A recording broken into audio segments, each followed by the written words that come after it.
Yo, I'm Drunky. I'm the Flood. And welcome to the Fortnite update where we talk about all the news, esports, and patch notes related to Fortnite. This is March 14th. This is episode 29 of the podcast. Let's start the show.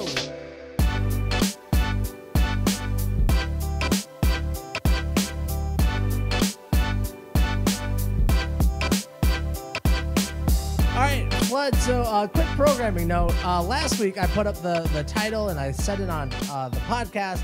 Like, hey, we're going to be talking about patch 8.1. Yes. Joke was on me. Last week was patch 8.01. This is patch 8.1. That was just a fun prank. I knew all along. I totally 100% knew it the whole time. And that was just a fun prank I was playing on you. 200 IQ plays. You fell for it, you dum-dum. Haha, I'm the best. I feel so dumb. I feel so dumb. Ooh, awkward. My dad was right the whole time. Oh. All right, let's get into this patch. All right, so let's talk about the Baller. The Baller is a brand new vehicle added to the game. This is a single seat vehicle that is found at the Expedition Outpost and around Pirate Camp loot stashes. Use the attached grappler and boost functionality to pull yourself up cliffs and swing through the trees. The driver is protected from damage, but the Baller is vulnerable to enemy fire. Comes with 300 health in total. What do you think about the new Baller item? So this is one of those items where my initial impression is pure joy in my heart, but I also now have learned to feel skeptical about these things because once they start getting used a little bit more, I might realize that they're atrocious. Like I remember day one of planes. Oh, there was yes. a lot of we all liked planes on day one. Don't you dare forget it. We all kind of liked planes on day. We're like, oh, this is fun. Yes. And then the next day we're like, wait a minute. We've made a horrible mistake. Like literally the next day, it was all, but the Ballers feel a little bit more balanced because you're not shooting anything. You can't shoot out of them. You can't stop. And like, you're always inside it. Every other vehicle, you're able to shoot while it's moving. This one you can't. And I think that's might be the key difference. It doesn't break things and it doesn't shoot. And that's critical. It's just pure movement. Now, is that movement a little bit insane? Yeah, but it's also super freaking fun. I felt like Spider-Man swinging the trees like more than ever before, more than the regular grappler. Like you are just like whipping around things and you can kind of feel the physics and it feels so freaking fun. It does feel a lot of fun. I have the same concerns with you about the planes because I remember the podcast we recorded where I was like, they figured out how to revitalize Fortnite. This is a brand new era of the game. I love dogfighting. This is fucking awesome. And then, like you said, we took the glasses off, and then what did we do? I have nervous anticipation for how much I'm gonna dislike the Baller, because I can already start seeing cracks in my heart for it, because there are some issues. First off, it can break wooden walls. If you boost into stuff, it can break a wooden wall. It does like 150 damage. Oh, I didn't even know that. You can break like brick with like 2 hits on it. Like but it's not plain territory. By no means is this plain territory. This is more so to kind of keep it flowing. If a bush is about to stop you, you can like burst through it real quick. It's more to keep it from getting stuck. Yeah. Okay, that's reasonable. The way we've been seeing it used in the end game so far with the competitive and yes, I've seen a little bit of this. It's Planes 2.0. Instead of people just flying up in the air, not shooting at each other, people are basically just hanging out inside of their balls next to other players, like with a gentleman's agreement. Hey, we're gonna make it throughout this entire end game. We're hanging out in balls, baby. Yeah, no, I've seen that circle where like that circle's getting real small, and there's like 8 to 10 people in balls, just like whipping around. The like rotation is kind of a joke because no one wants to shoot them because then they expose themselves, and it takes a few shots. Like 300 HP is not insignificant. It's not crazy, but you got to expose yourself for a minute to shoot that down. And in scrim level plays, those guys will not give an inch. You know what I mean? So the guys with the balls are just running around with impunity. Yeah. And their rotations are bonkers. And I mean, I've done it a little bit myself in those end games where like all of a sudden I'm like, oh, I know those guys are over there. Well, I'm in the circle now and you guys didn't even have a chance. Like, what's up now? I've got all the high ground. But at the same time, I don't know if I hate that. It's still really fun. There might be too many of them at the end, but I don't want to reduce the number of them in the game because they're great for rotation. But there needs to be a way to counter them in that late game easier. I don't know what that is. I agree with you. I think, for me, it's more so being able to rotate without taking damage. This is kind of like the Bush thing, just, amped up even more. Or when someone's shooting you, those are precious shots when you're rotating late game. precious shots, and for you to be just completely invulnerable is kind of a little overpowered in my mind. Yeah. I don't want to jump out and be like, nerf this, we should do this. The only thing I can think of is like maybe a 50 damage explosion on the ball's destruction to the person inside. That seems kind of fair. Something does need to be done to address it. But in pubs, this thing is really good. It's really good for rotations. It's really good for keeping momentum going throughout the entire match. It speeds up the game, and it's so much fun. You can fly across the map. Yeah, exactly. And I love that, man. Between all the different little rotation things, I don't even use drift boards anymore. But to know that there's a drift board, or there's a ball, or there's one of those vents, there's something. I so rarely feel caught in zone now. And I love that. That's what I want. There's still a couple weird spots, but not too bad. There's still a couple more spots where I would like a vent, but it's good. See, it's in a good spot right now. Or getting there. Help out the lack of vents all around the rest of the map, because I think we were talking about like last week. I'm like, why don't we have like a vent over here, like outside of Batle on that hill, in the hills where the old airfield used to be above Dusty. Those are just dead zones. They're just straight dead zones.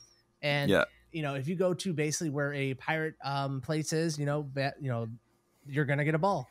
You're gonna be able to rotate.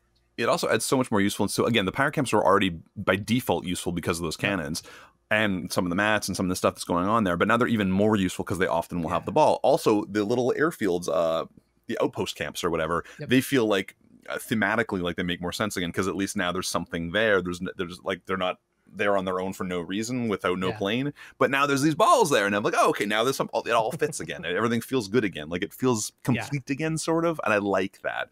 Absolutely. Frosty Flight still needs it. I don't know, whatever. Rough one there. I don't know. I mean, dude, if they put 1 or 2 planes in Frosty Flights, it works. Like they should just put 1 or 2 planes out there and be done with it. And basically for everyone who hasn't seen these, the balls they spawn at the expedition outpost, all those like weird like half circle divot things that we were seeing and we didn't know what those were for. Everywhere you saw one of those, there's a ball spawn. And they're really good for rotation. I like where they are in the game. It's just competitive Fortnite. Yeah, a little rough with the ballers, man. A little rough. Yeah. I like it. Do you think of them as Jurassic Park balls or hamster balls? I think of them. You remember the old game Super Monkey Ball? Oh yeah. This is Super Monkey Ball, baby. Like, dude, I loved Super Monkey Ball. Yeah, and this is how it feels, bro. And then it's the best. Other people. Something about gyroscopes, man. They make you happy. The hamster from Overwatch, Herman or something like that. I'm not a big Overwatch guy, but he basically has the exact same mechanic where he turns into a ball with a grappling hook. And then like can spin around and stuff. I've seen that. Yeah, that makes sense. Oh, that's so funny. Yeah, so I think it's Super Monkey Ball. Everyone keeps memeing Jurassic Park.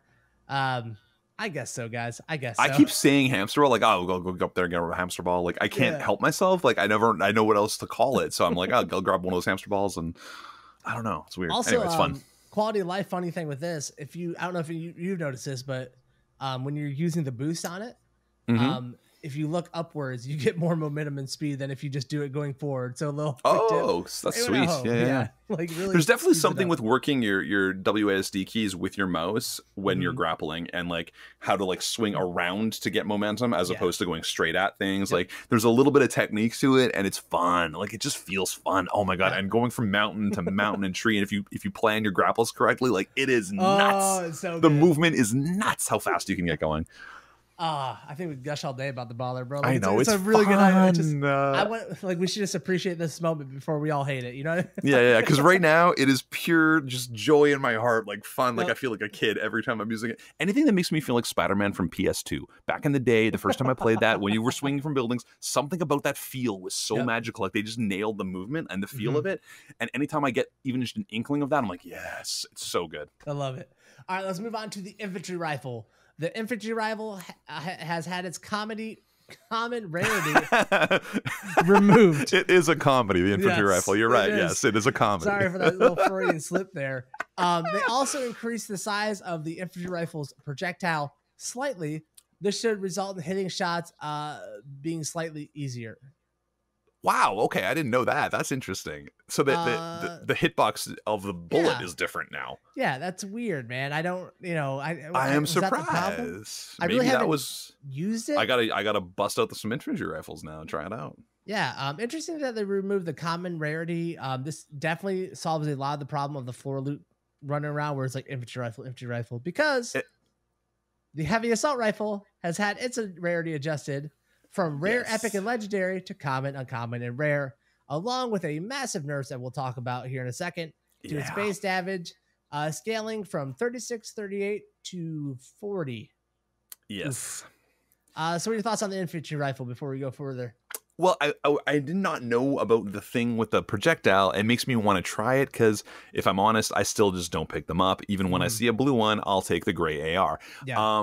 It's just a better gun. It's just a better gun. I don't know what else to say about it. So I'm glad that there are not as many on the floor. I think that's a smart decision to just get rid of the common one because that's the worst. Like if you've already got like an SMG or something and you happen to pick up the infantry rifle, sure, fine. I can deal with that. I'll use it a little bit. But if it's the only first gun you're picking up, it's a nightmare. It's a nightmare first gun. So it really is. I don't know. The projectile size kind of seems interesting because this is the first I think we've ever heard about a projectile size from guns. In my head, all the projectiles were the same size. So had this like begs the question to me, like, have they been adjusting like sniper projectile sizes over the couple patches? Because it just feels like snipers are like good and then they're bad and then they're good. And so maybe they're messing around with sizes that we were unaware of. That's super interesting. I didn't know about projectile size either.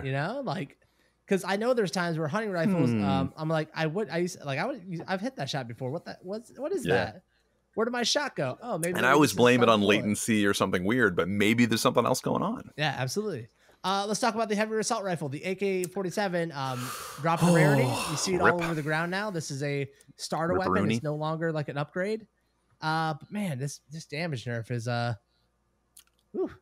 I mean, it was strong. It was the AK was real strong. You know what I mean? The heavy assault rifles or the AK. It was real strong, and I guess maybe it needed a nerf. But lately, now because of that, and I don't know. Again, maybe the color change is a psychological issue for me. I'm taking it regular ARs again. I'm a regular AR boy again. Give me that blue AR. Give me that SCAR. I'm all in. I don't know. Again, psychologically, it's weird to see the AKs in these different colors, and I think it did need a nerf because it, like the first shot accuracy, if you were tapping it correctly, it was unstoppably good, and there was no reason to ever not carry it. It was too good to not use it. And now I think there's more of a choice. I think if you're getting a good AK versus a good AR, there's a fair point to be made for either one. I don't know what the pros are using right now, but I definitely have been picking up regular ARs again personally. Yeah. But like for me, I've been in this place with the AK where it was my favorite AR. It's the one I use. I have a very solid shot. I got very comfortable using the AR, knowing the timing on the first shot accuracy. And once you get to a certain point with it, you realize just how broken it was. It is a broken item. It definitely was. This is a huge nerf to it, and I hate that they nerfed it, but I understand, like, for the overall health of the game, being able to like double dink somebody and that just be their life and they're done. That's not something that happens with scars. But at the same time, now that it's nerfed, I don't think I use it over regular ARs or scars because, 100%, it was the damage that separated it. I would rather have an item where I'm comfortable using it to break down builds instead. Like there's more utility to the SCAR 100%. That like puts it over the top over the AK. Now, the only thing the AK had going for it was the amount of damage it had because its bloom is ridiculous. I think they need to drastically reduce the bloom on it now that they've done this damage adjustment to it because it just feels like an awkward item right now. Yeah, it just doesn't feel like there's a reason to choose it over anything else other than the infantry rifle. Choose it over the infantry rifle every time. Now, there's speculation that these changes are leading to a brand new legendary AR rifle coming up. Maybe the scaling of the heavy assault rifle downward is for a new weapon coming. Maybe no one knows it's going to be like infantry rifle base or AK base, but this opens up the opportunity. I think we're in an interesting place, and we're going to talk about it a little bit later in terms of the loot pool. I feel like it's definitely they're refining it aggressively right now, and I think that's probably for the best because we're finding out like where the perfect match is of like what's good floor loot, what's good loot from other things, perhaps a vending machine or a loot box or whatever. So like I think that they're in an interesting spot right now where they're giving us new items to get things like these. There's a new type of crate that is in the block, and there's a new the X marks the spot maps and stuff for new gold areas of loot. So there's new ways of that. And so that versus floor loot is this weird, interesting dynamic. And as I say, I think they're really just like shaving back or really refining their loot pool. And I think this is probably, as you say, this is likely very much part of that. And I'm okay with that. I think that's a really good point because I think for a long time, kind of the loot pool and kind of like how everything worked in the game kind of like stayed the same. And maybe they would introduce like a new item that was like big, but the way they're like adjusting loot tables by taking like RPGs off of floor spawns and stuff. And with this AK change, I think you're right about that. I think they're shifting common weapons into the early game so we don't see legendary weapons until like late game. I think this is good for the game ultimately because when the loot pool the way it was, it seemed like everything was dramatic. Like one change, now that's the only gun. Now that's the only gun you ever use, and you'll find it everywhere, and it's okay. Like now, maybe this will be a little bit more refined. Like you'll actually build into the better loot as the game progresses, or if you take the risks to get them, or whatever the case may be. Yeah, because there's or just get lucky. That happens too.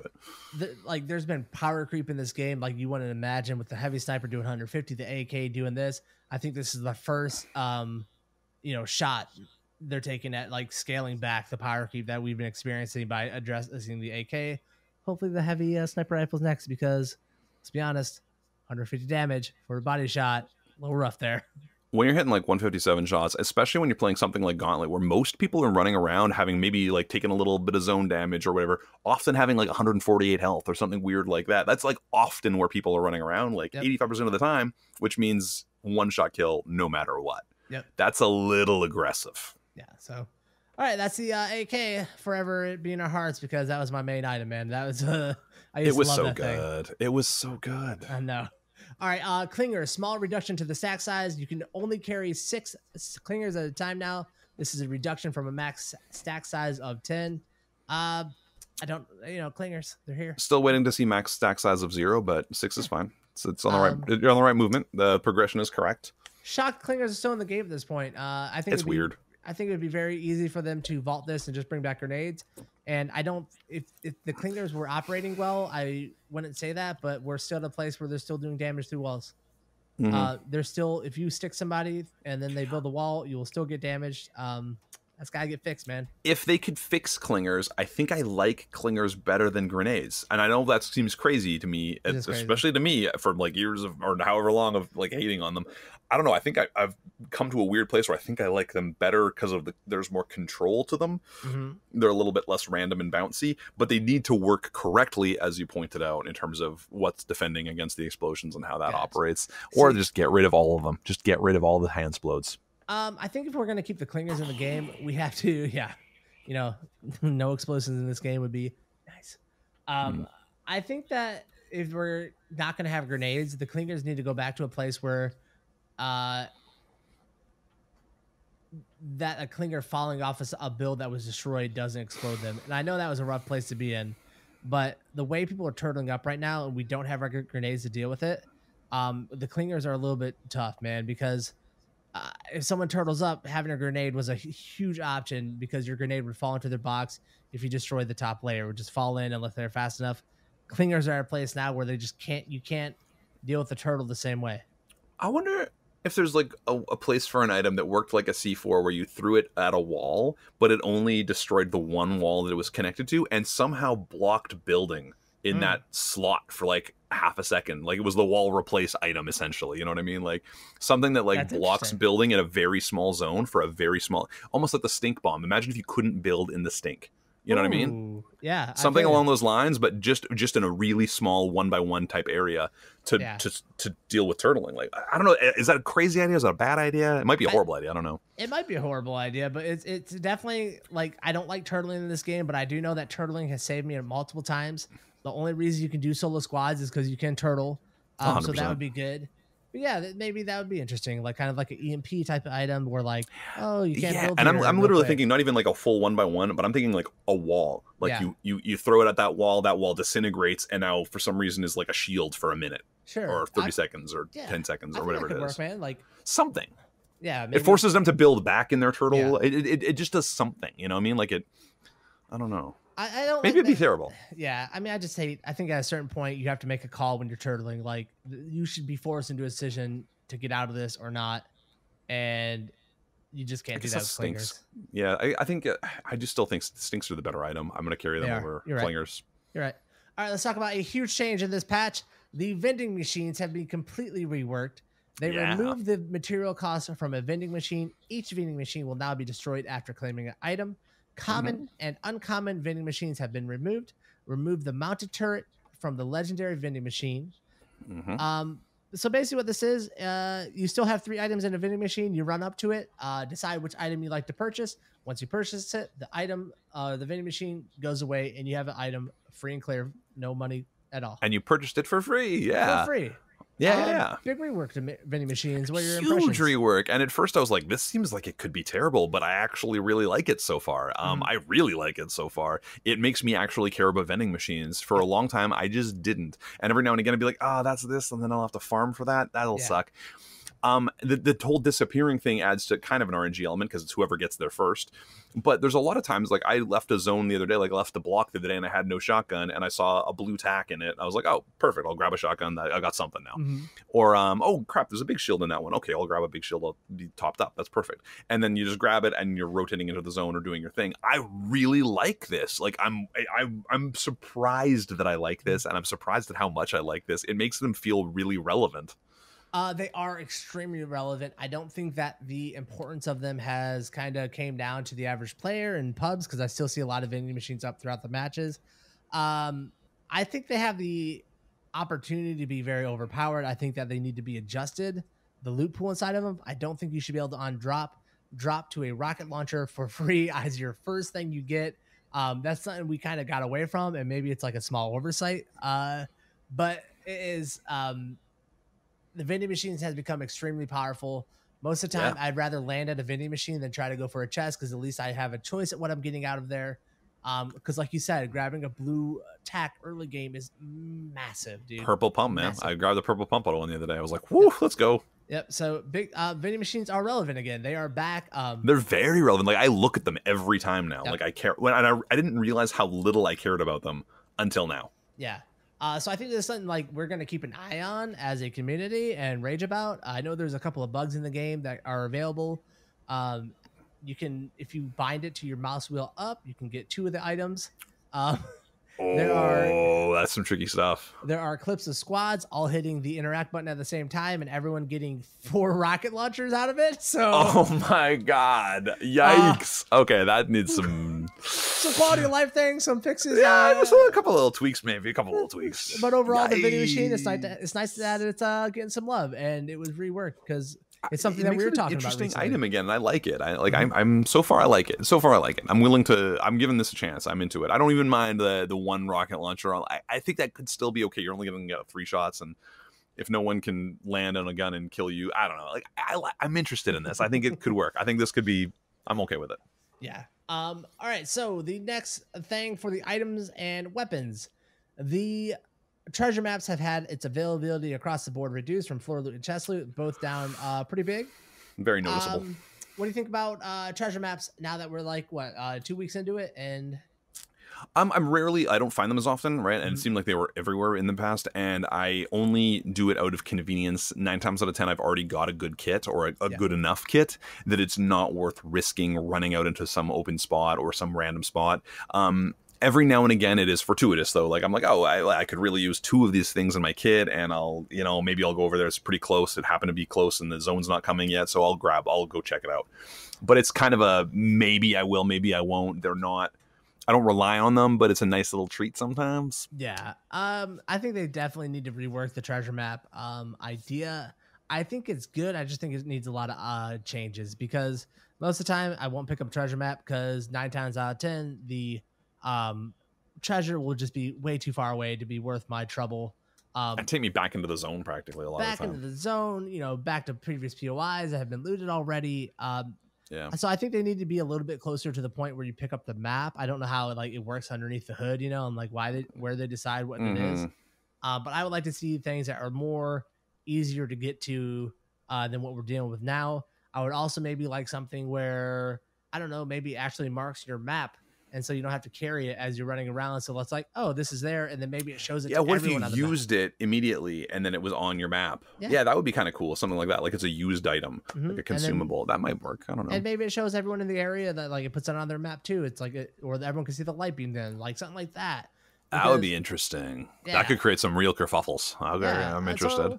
I think it needs some adjustments, but overall, I still think it's a good item. It's just one that I pass up because I don't want to be inconvenienced, you know? And I feel like I'm also risking carrying it. It's like sometimes I'm going to have to drop an SMG or a healing item or something. I have to drop something to carry it. And and a lot of like when I'm playing a Gauntlet game, that's too risky. I'm not going to do that. And, you know, I also think there could be opportunities where this thing isn't floor loot, but we operate it more like llamas, where they are just kind of dropped over in the map. So maybe you're running along in the open, you're like, oh, here's a treasure map. But you're not, you know, leaving your POI to get it. Maybe it's just on your rotation. You're like, oh, I can go get this real quick. Maybe. But right now, I'd rather hit a vending machine, baby. Let's go. Yes. All right. Next up, let's go and move into the gameplay. Some changes to the crossplay matchmaking.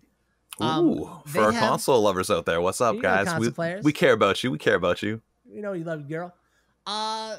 So finally, to end the age-old debate on who's better, Xbox players or PS4 players, they have combined the Xbox One and PS4 pools. This is a opt-in crossplay that you have to activate, and players opting in are restricted.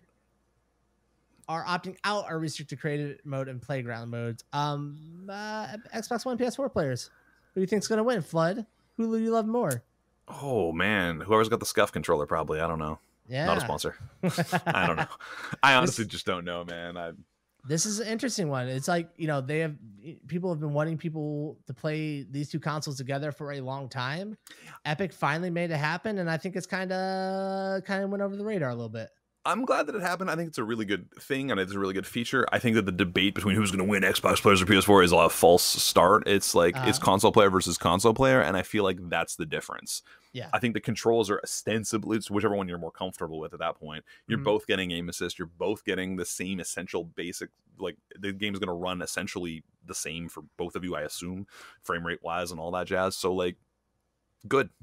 You know? When I see this, and also along with this Xbox One PS4 change, they are combining the pools of the mobile and the Switch players are playing against each other. It's about right. I don't know, man. I kind of think about what's going on behind the scenes when I see changes like this. What are the motivating factors by them enabling this? You know, mobile and Switch players, you know, why weren't they able to play before? Why are they making this switch up now? Is this the thing where like the games, there's just numbers that are like dropping off, and it makes more business sense to not have as many servers running at the same time, and so they're combining them? Like it's a weird thing for me to think about. I think it's probably a certain amount of like what is the competitive element, because a lot of these Xbox and PS4 players are plugging in a keyboard and mouse. These Switch players are not, and the mobile players are not. They also probably run at a similar like frame and like, because it does not run amazing on the Switch. Let's not mince words here. It runs on the Switch. You can in theory play Fortnite on the Switch. You can in theory play it on your iPhone. That's cool. Yeah. But it's probably honestly a matchmaking thing. Like, I feel like there's probably more players of the same caliber and of the same level of control in those pools, and that's why they're lumping them. Okay. I'm just gonna say works for me. That has to do with numbers. I'm getting a little nervous about. Well, I'm not nervous, but I have no interest in it, really, like vested interest. But I think there's just things happening that we don't know about, like, you know, other Apex games coming along and taking a lot of. I would say Xbox players. I think an Xbox player is more prone to Apex. That actually makes a lot of sense to me. I don't know why, like just intuitively. Yeah. All right, let's move on to the next item in the gameplay section. Reduce the infinite dab. Psych. Increase the infinite dab duration from 12 hours to 13 hours.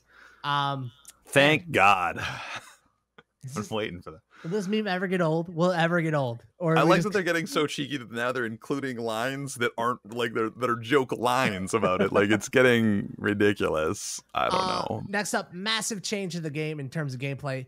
Elimination credit is now awarded to the last damager in cases of logging out, self-eliminations, eliminations due to storm damage. The current threshold is for the timer is 5 seconds for storm eliminations and 15 seconds for logouts and self-eliminations. Massive shift to the game, especially in a world where we get shields and health. Flood's happy about this. Finally! Yes. Finally! This is one of those ones that drives you so nuts, especially the poor competitive players.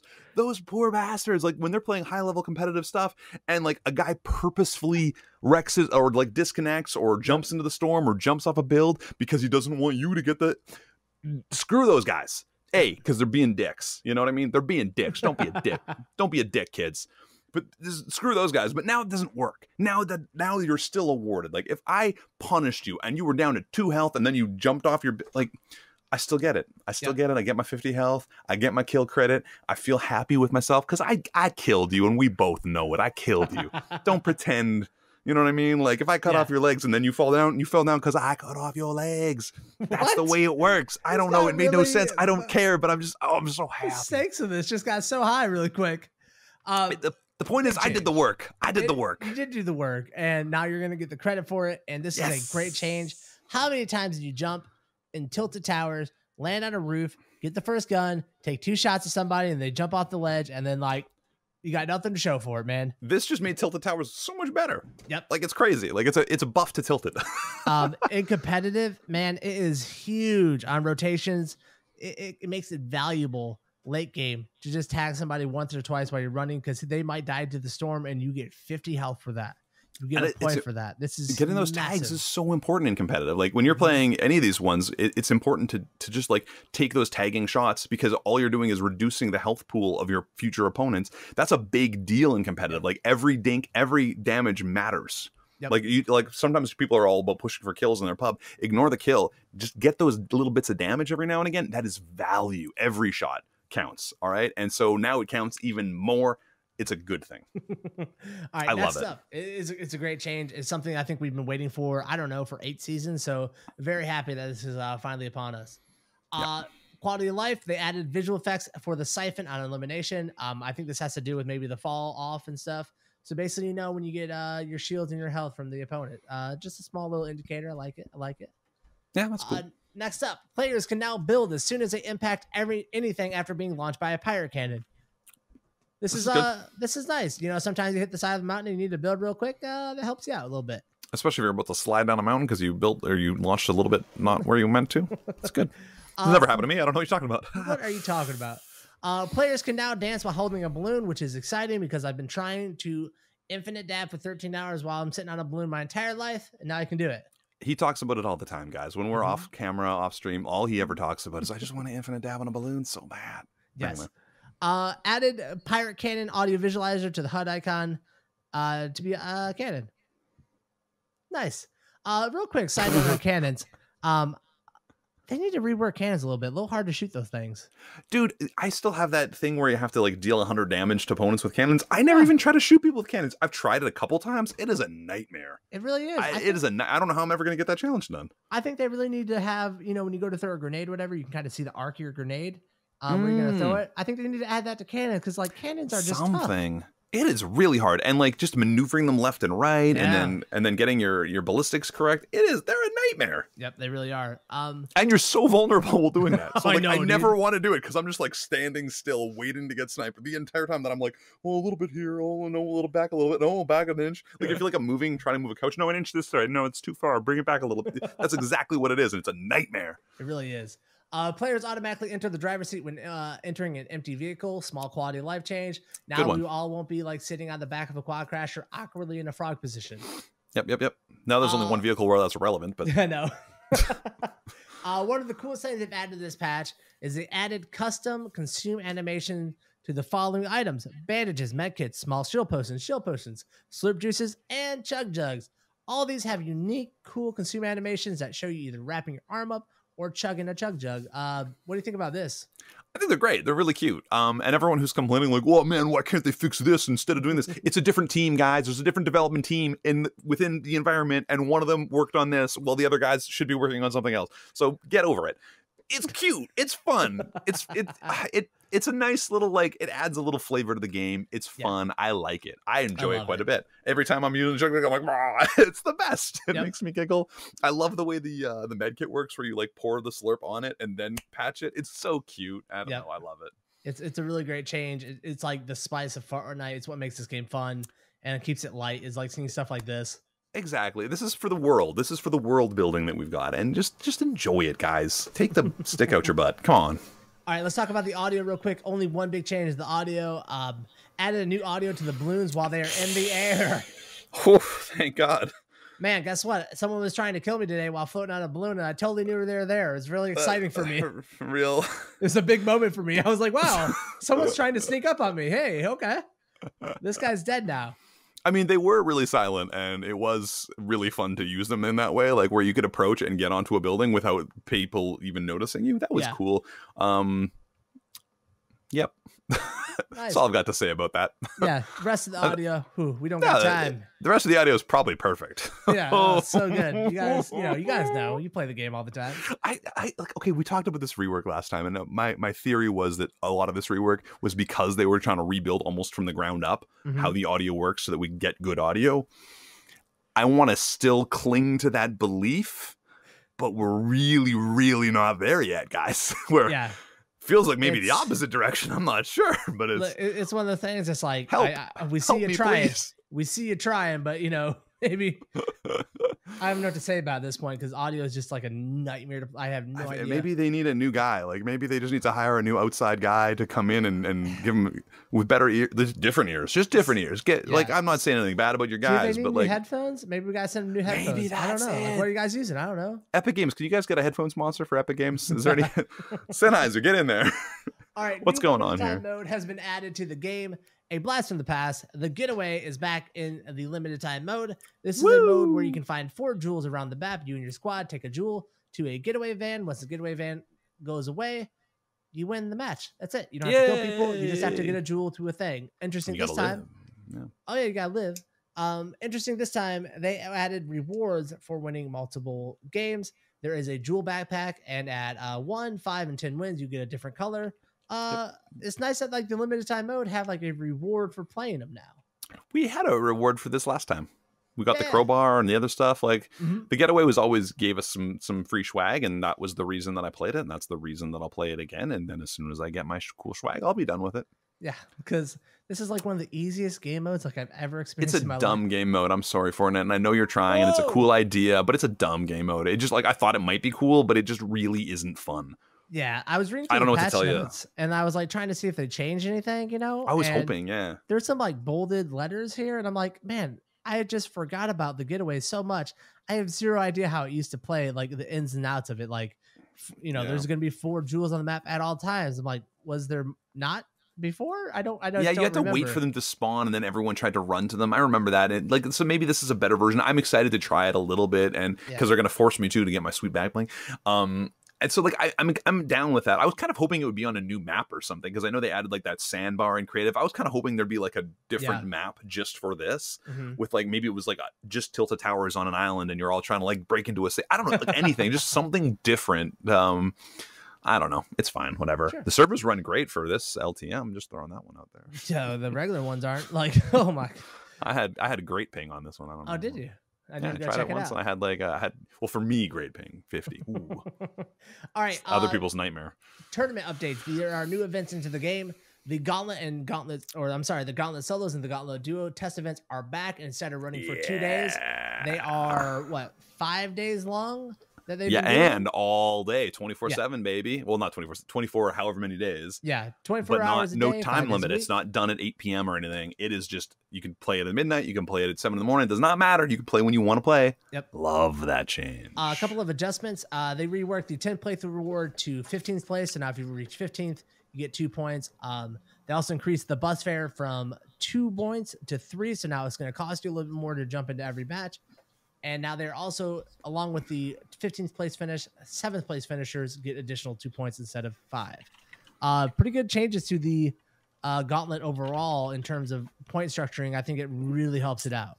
Yeah, I love that the first Gauntlet I really, really enjoyed. I didn't know what I was getting into. It was a brand new pop-up type event, and I loved it. And these are all, in my mind, positive changes towards the way that it's going to work out and how it will ultimately, quote, rank players. And having it play 24 hours a day, it also feels like we've got a competitive mode finally. Like I feel like now I can just, if I want to play competitive, I jump into the Gauntlet. If I don't want to play competitive, I play.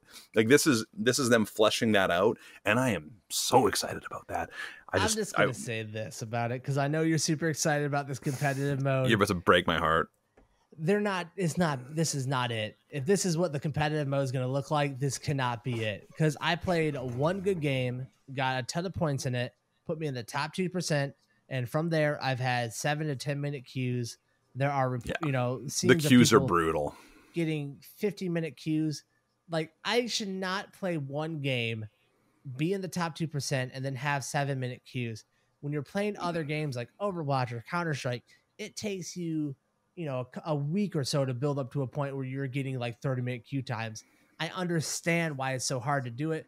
Like, we have to find another way to rank players besides this, like, maybe we're just using too small of numbers. Maybe there needs to be more variables in it. Like, I don't know, maybe the top 1% should have like 1,000 points. And so then you have more of a pool to like kind of adjust between, me being at 20 points and then like the other 98% of everybody's at like 5 points. Like, that just doesn't feel right, because these people can come and take games off of me. No problem. It's just they had a bad game. Battle Royales are different, that we need to score them differently. Well, part of it is that you definitely, like, there's a statistics element where, like, the more games you play, the more accurate your number should be.